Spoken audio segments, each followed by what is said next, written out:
Apakah kamu percaya bahwa sebuah kutukan dari zaman kerajaan bisa berdampak hingga hari ini? Di lereng Gunung Kelud tersimpan sebuah kisah epik tentang Dewi Kilisuci, kedua Raja Sakti, dan kutukan yang mengubah wilayah Jawa Timur selamanya. Bergabunglah dengan kami untuk menyelami kisah yang penuh misteri, intrik, dan kesaktian yang menakjubkan. Siapkan dirimu untuk mengungkap rahasia legenda ini yang masih mempengaruhi tradisi hingga saat ini. Jangan lewatkan untuk subscribe ke channel YouTube kami, Pewaris Cerita, untuk mendapatkan lebih banyak konten menarik seputar mitos dan legenda. Dan jangan sungkan berinteraksi dengan kami dengan cara berkomentar di kolom komentar. Mari kita simak kisah legenda kali ini. Di Kerajaan Jenggala, terletak di dekat Gunung Kelud yang mistis, Dewi Kilisuci, putri yang sangat cantik dari Raja Jenggolomanik, memikat semua yang melihat kecantikannya. Keanggunan dan kebijaksanaannya terkenal di seluruh negeri, namun dia tetap tidak tertarik pada pendekatan para peminang yang berusaha memperoleh hatinya. Meskipun ayahnya mendorongnya untuk memilih seorang peminang dan menjaga masa depan kerajaan, Dewi Kilisuci tetap teguh dalam keinginannya untuk menemukan cinta yang melampaui sekadar status atau kekuasaan. Kehadirannya dalam pertemuan istana dan acara publik menambah daya tariknya, menarik perhatian raja-raja dan pangeran-pangeran dari jauh. Di antara peminang yang berusaha memperoleh hati Dewi Kilisuci adalah dua raja yang tangguh, Mahesasuro dan Lembusuro. Mahesasuro, dengan kepala seperti kerbau, dikenal karena kekuatannya dan kepandaiannya dalam strategi perang. Lembusuro, dengan kepala seperti sapi, dihormati karena kebijaksanaannya dan sifatnya yang damai, membawa kemakmuran bagi kerajaannya. Sebagai saingan, Mahesasuro dan Lembusuro terlibat dalam persaingan yang ramah untuk memenangkan hati Dewi Kilisuci. Masing-masing menunjukkan kualitas unik mereka dan menawarkan hadiah-hadiah mewah serta janji-janji pengabdian abadi. Meskipun usaha mereka, Dewi Kilisuci tetap sulit didekati, menguji ketulusan dan keteguhan mereka. "Saudara Mahesa, apakah kau yakin putri akan melirikmu?" tanya Lembusuro, sambil melihat Mahesasuro menunjukkan kekuatannya dalam latihan. "Pasti. Kemampuan saya dalam strategi perang tidak ada duanya di seluruh Jenggala," jawab Mahesasuro dengan percaya diri. "Dewi Kilisuci tidak akan bisa menolak kekuasaan dan keberanian saya." Lembusuro mengangguk sambil tersenyum. "Namun, ingatlah bahwa hati seorang wanita bukanlah sebuah benteng yang bisa ditaklukkan dengan kekuatan fisik semata. Kelembutan hati dan kearifan dalam kata-kata mungkin lebih berharga baginya daripada kehebatan dalam pertempuran." Mahesasuro mengangguk mengerti, meskipun dalam hatinya tetap yakin akan keunggulannya. "Saya akan menunjukkan pada Dewi Kilisuci bahwa saya adalah pilihan yang paling tepat untuknya." Pada suatu malam yang tak terlupakan, di puncak Gunung Kelud yang berkilauan di bawah cahaya bulan, Dewi Kilisuci mengumumkan sebuah tantangan kepada Mahesasuro dan Lembusuro. Mereka harus membangun sumur masing-masing menjelang fajar. Salah satu sumur harus mengeluarkan aroma busuk, dan yang lainnya aroma harum, untuk membuktikan kesetiaan mereka padanya. Tertarik dan bertekad untuk memenangkan hati Dewi Kilisuci, Mahesasuro dan Lembusuro menerima tantangan itu dengan percaya diri, memanfaatkan kemampuan supernatural mereka dan bantuan dari para pengikut setia mereka untuk memulai tugas yang menakutkan itu. Sepanjang malam, di tengah aura mistis Gunung Kelud, Mahesasuro dan Lembusuro bekerja tanpa lelah untuk membangun sumur mereka masing-masing. Mereka menghadapi tantangan dari roh-roh gelisah dan elemen alam, menguji ketekunan dan tekad mereka untuk menyelesaikan tugas sebelum fajar menyingsing. Saat jam terus berputar, ketegangan meningkat ketika Mahesasuro dan Lembusuro berpacu melawan waktu, memanfaatkan kecerdasan dan kekuatan supernatural mereka untuk mengatasi rintangan yang mengancam menggagalkan usaha mereka.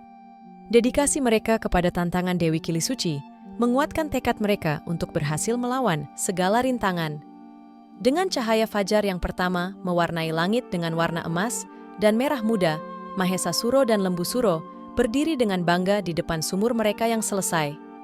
Salah satu sumur mengeluarkan aroma yang menyengat di hidung, sementara yang lainnya memancarkan aroma manis yang menggembirakan indera, menunjukkan dedikasi mereka yang teguh kepada Dewi Kilisuci.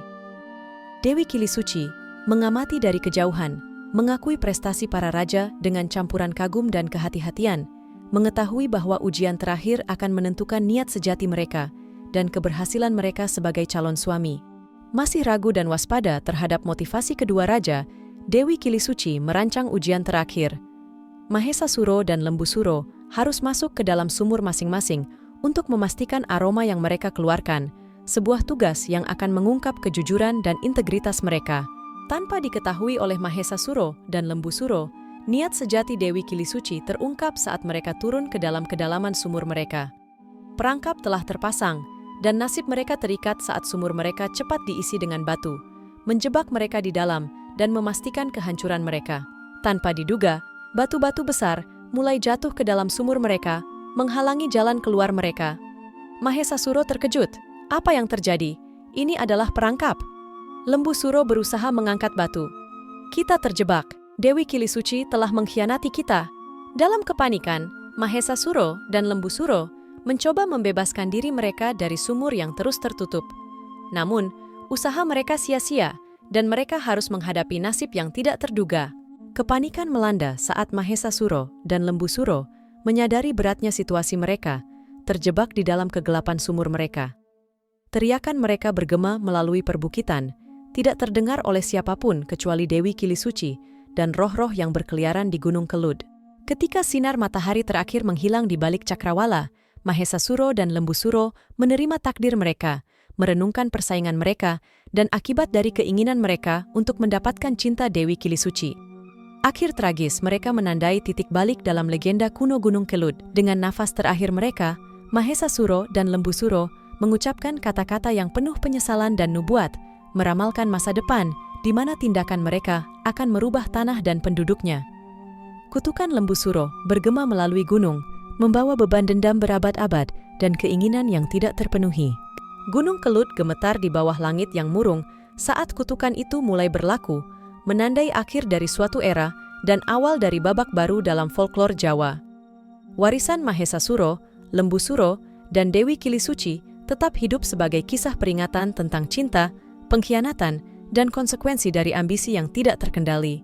Di Kerajaan Jenggala, kesedihan menyelimuti hati rakyatnya saat kabar penemuan nasib tragis Mahesa Suro dan Lembu Suro menyebar. Dewi Kilisuci, yang terbebani oleh rasa bersalah dan penyesalan, menjauhi kehidupan istana untuk merenungkan peristiwa yang telah terjadi dan pelajaran yang dipetik dari kematian mereka yang tidak terduga. Di tengah berkabung, Raja Jenggolomanik dan rakyatnya merenungkan warisan Mahesa Suro dan Lembu Suro, mengakui kerapuhan kekuasaan dan bahaya keinginan yang tidak terkendali. Kisah mereka menjadi bagian tak terpisahkan dari sejarah Jawa, menginspirasi generasi-generasi mendatang untuk memperhatikan peringatan tentang cinta dan pengkhianatan. Berabad-abad kemudian, legenda tentang Mahesa Suro, Lembu Suro, dan Dewi Kilisuci tetap hidup di dalam cerita-cerita yang diceritakan oleh nenek moyang kepada generasi yang akan datang. Gunung Kelud, dengan puncaknya yang menjulang tinggi di atas hutan lebat, menjadi tempat suci yang disimbolkan dalam ritual dan penghormatan. Pada setiap tanggal 23 Suro, masyarakat berkumpul di lereng Gunung Kelud untuk mengingat kembali peristiwa tragis yang mengubah nasib mereka. Mereka membawa persembahan kepada arwah Mahesa Suro, Lembu Suro, dan Dewi Kilisuci, mengharapkan perlindungan dari kutukan yang masih menggantung di atas tanah Jenggala. Setiap tanggal 23 Suro, penduduk Jenggala berkumpul di kaki Gunung Kelud untuk menghormati kenangan Mahesa Suro, Lembu Suro, dan Dewi Kilisuci. Hari itu dipenuhi dengan tradisi yang khidmat dan penghormatan, sebagai bukti dari warisan tragis tiga segitiga cinta yang terjadi berabad-abad yang lalu. Di tengah sorotan obor yang berkedip-kedip dan aroma dupa yang membakar, Raja Jenggolomanik memimpin upacara, menyampaikan doa-doa bagi jiwa-jiwa yang telah tiada dan mencari pengampunan atas peran putrinya dalam kejadian yang menimpa mereka. Penduduk desa mengenakan pakaian adat mereka, menundukkan kepala mereka dalam keheningan. Hormat, suara mereka menyatu dalam nyanyian kuno yang bergema di lembah. Saat mentari terbit di atas Gunung Kelud, suasana damai menyelimuti kerumunan yang berkumpul, berbaur dengan gema kutukan yang diucapkan oleh Lembu Suro begitu lama yang lalu. Gunung yang dahulu menjadi saksi pengkhianatan dan tragedi, kini berdiri sebagai simbol ketahanan dan pengampunan. Lerengnya dihiasi dengan persembahan buah-buahan, bunga-bunga, dan penghormatan tulus untuk menghormati semangat Mahesa Suro, Lembu Suro, dan Dewi Kilisuci. Dalam momen-momen sepi setelah upacara berakhir, Dewi Kilisuci muncul dari masa isolasinya. Hatinya terbebani oleh penyesalan dan rasa syukur atas pengampunan yang diberikan oleh penduduk Jenggala. dia berlutut di hadapan tempat peribadatan leluhur, menawarkan doa-doa sendiri untuk perdamaian dan penyesalan, bersumpah untuk menjaga kenangan mereka yang hidup selamanya terikat oleh cinta dan takdir. Saat hari menjelang senja dan penduduk desa berserak, suasana kebaruan memenuhi udara, bercampur dengan bisikan permulaan baru bagi Jenggala dan tanah di sekitar Gunung Kelud. Warisan Mahesa Suro, Lembu Suro, dan Dewi Kilisuci tetap hidup dalam hati mereka yang berkumpul setiap tahun untuk memberikan penghormatan, memastikan bahwa kisah mereka tidak akan pernah dilupakan.